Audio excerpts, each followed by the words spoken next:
So let's talk about Nicki's retirement. I know a lot of folks are saying, girl, is this a scheme that Todd set up to come to us with the bull crap? What is going on with Nicki Minaj in this retirement? So Nicki Minaj got on Twitter and she said that she was retiring from the rap game. She's going to focus on her family. She was giving me Kroger commercial. I'm focused on family. I'm focused on quality. I'm focused on family. Nicki Minaj retirement. How do I feel about it? Y'all know I did a video, Dear Nicki Minaj and Mr. Petty. The recent live that they did just wasn't the tea when Eric and Purse was on there, basically hyping up Nicki Minaj, like dragging her fans and stuff at her big age, and Eric and Tay looking like the damn Mr. Ed horse with them big ass, beautiful ass white teeth. But here, but just Nicki Minaj, I don't know. I think her man is very lame, and I think she needs to get over the idea that people are not interested in her man. And girl, your man didn't even have enough common decency to be able to not walk around on your platform with, he had a whole extendo clip in his pocket on your live. And he child, I don't know, this man looks, you like it, I love it, girl, but girl, they got their opinions. So now she says she's gonna start a family. I'm gonna tell you something, Nicki, girl. I don't know, girl. I don't know, girl. I don't know about that. If you're looking for, I honestly don't know if Nicki Minaj is necessarily building a family for herself or she's building one to be able to just say that she's building one. I don't know. Nicki is a very complex individual, but I don't think that this retirement stuff is real.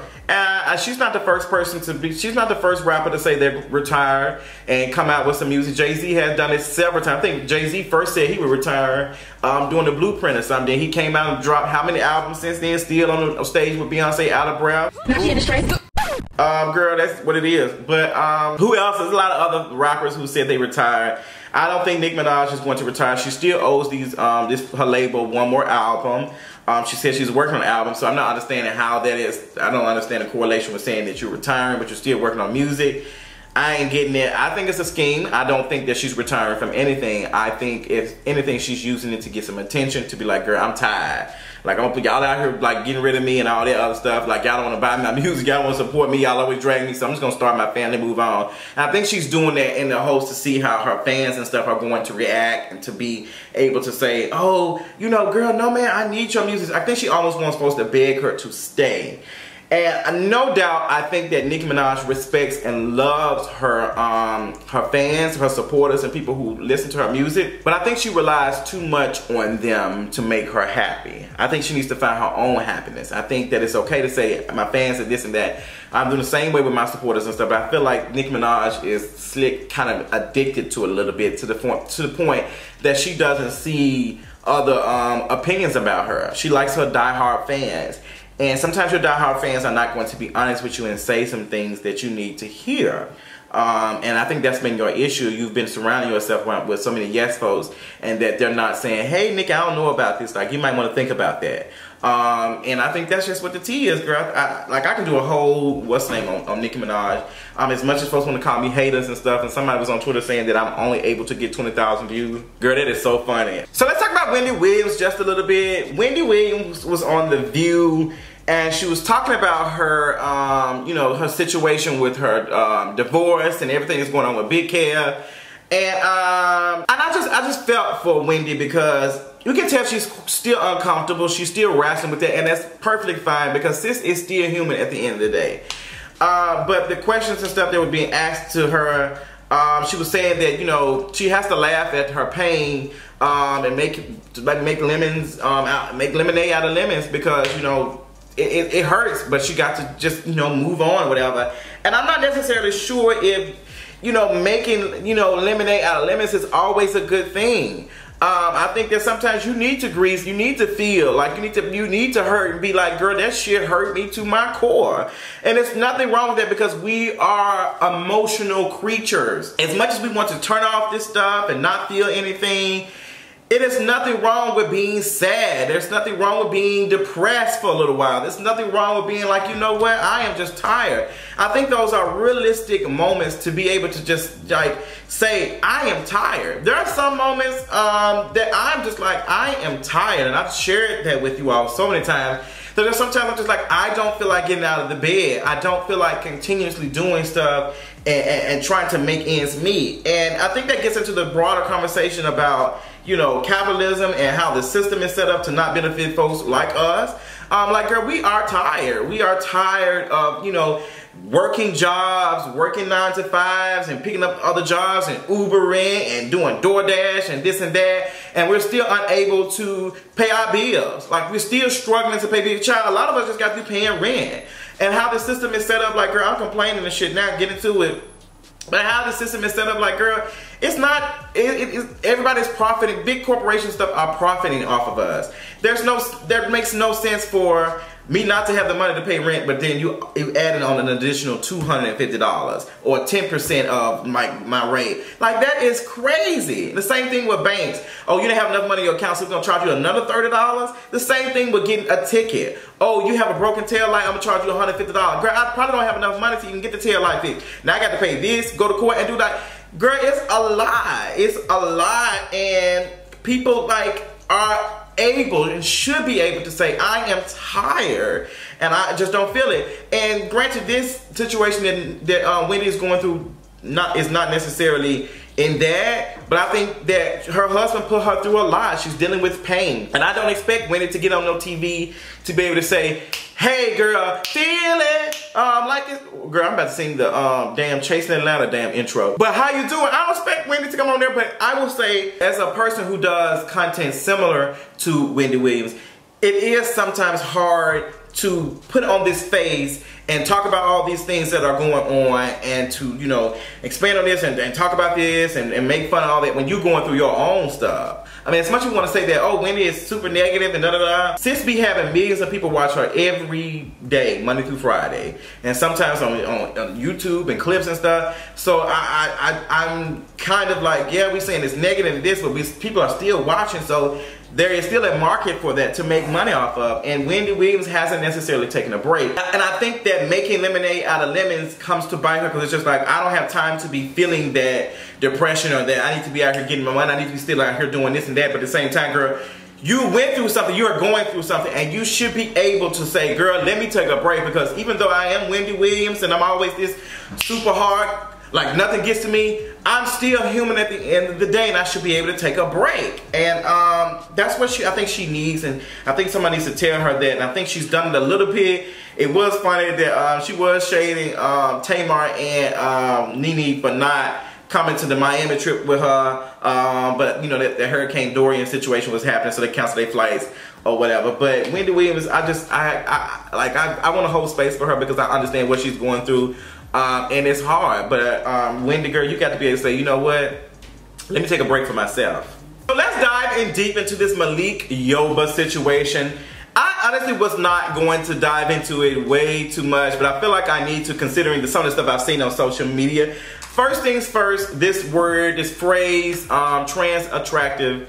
First and foremost, this phrase, trans attracted, is trash, and it comes off like a fetish. It comes out very fetishy, and it's something about that just, it doesn't sound right. There's nothing wrong with being attracted to trans folks, but when you're saying that I'm like trans attracted, or like, girl, like, it comes off like you don't see them as a human, you just see them as this identity, and that's not a good thing, because it doesn't mean that you're gonna treat them right. And we know how folks who have fetishes don't normally treat folks right. They don't treat them like they treat them as just them, but a trans person is more than this, just their identity and their whatever. Like, girl, I know people want to say, oh girl, this and that, but it's like, no ma'am. So got that out the way. I wanted to talk about that. And I bumped heads with someone who's in Atlanta, who is a trans woman, who does some work in the trans community, and, you know, the HIV prevention community too. But I think that it is something to be said about this representation stuff that we are so like looking for. I think that, and I have to listen to her, because she is a trans woman. That is her identity. She like understands and stuff. But at the same time, I'm not willing to give a cis hetero man like Malik Yoba applause for saying that he's attracted to trans women. And he didn't even say it as if he's dated trans women or dating them. It's coming off as just he just uses them for sex, and it's something about that just doesn't seem right. But there has been this conversation about this person named Mariah, who's a trans woman, did accuse Malik Yoba of, you know, paying her for work back in the day when she was young. And a lot of people dismissed her stuff and said that it wasn't true and she might be lying because she's super aggressive and the way she talks, I just cannot believe her. But then that's y'all again, not believing the trans woman over the cis hetero man. So I'm just like, see how that works? See how it works? Like, y'all giving him more benefit of the doubt than the actual person. And that's why I'm not going to applaud Malik Yoba, because Malik Yoba can step out of this anytime he wants. These trans folks cannot. This is their identity. This is their life. So, him saying that, girl, no ma'am. And then he did this whole freestyle rapping about everything that happened and stuff. Malik Yoba, did he play in Why'd I Get Married? I think he was. He gave me, like when he was drunk, when he was throwing the drinks on Patricia. Girl, he gave me that when he was rapping. I was just like, girl. Let me find out Malik Yoba ain't. Did Malik Yoba played in Why'd I Get Married? Girl, I'm going he did, girl. I had to make sure because I was like, girl, y'all ain't gonna drag me. But he was giving me that. And to see people just put him up on this pedestal like he's giving representation or whatever. Representation is not going to save trans folks. It's not going to save queer folks. It's not going to save gay folks. It's not. And as a conversation I was having with my good friend Deshaun, Deshaun was basically saying that we can't be out here okay with the representation and it's coming with harm. And that's exactly what it is. And people were trying to say that, well, what do you think? She was out here selling herself. What did she think? I'm not going to blame a trans woman or trans child for selling themselves to make it and knowing how the world is and capitalism and all that. I ain't. But y'all out here saying, hey sis, let's put this man on the pedestal for what he's doing. And girl, like we look into them, it's like, girl, you've been out here participating in this. So girl, no man, you're part of the system too. So it's just, no man, I'm not going to put Malik Yoba on no pedestal. I'm just not. And I think we need to stop doing that. We need to stop applauding folks for that. Treating someone like that human, we applauding that? Girl, that's a lie. He ain't losing anything. He's not losing nothing. And to even more press the issue, there were 2 trans women who were murdered this week. Like 2 trans women. So this representation, quote unquote, that Malik Yoba is bringing, what is it doing? What is it doing when these folks still don't see them as human?